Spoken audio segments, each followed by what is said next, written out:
من الشیطان اللعین الرجیم. بسم الله الرحمن الرحیم. اگه فرزند یا مادرت زبان املال سرطان داشته باشه، دوست داری اون مداوا بشه یا مشکلات خودت حل بشه؟ برای کدوم دعا میکنی؟ اصلا مشکلات خودت به چشمت میاد؟ حالا اگه مشکلی در عالم باشه که با حل شدنش تمام مشکلات مردم جهان حل بشه چی؟ برای حل بزرگترین مشکل جهان دعا میکنی یا برای حل مشکلات خودت یا دیگران؟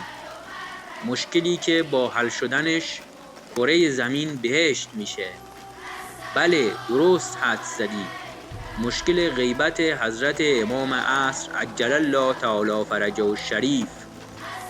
پس از این به بعد هیچ دعای دیگه‌ای نکن و فقط بگو اللهم عجل لولیک الفرج در هر حالی که هستی، چه نشسته، چه ایستاده، چه دراز کشیده، چه نیمه خواب، چه در حال غذا خوردن و در همه حال با زبان یا قلب و ذهنت.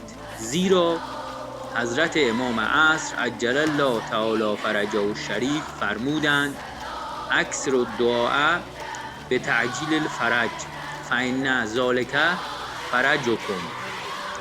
برای تعجیل فرج بسیار دعا کنید، زیرا همین موجب فرج و گشایش شماست. کتاب شریف کمال الدین و تمام النعمه، شیخ صدوق رحمت الله علیه، صفحه 485. و یگانه مدافع واقعی امام عصر عجل الله تعالی فرجه الشریف یعنی علامه الله یاری رو هم کمک کن با مال و تبلیغ و دعا.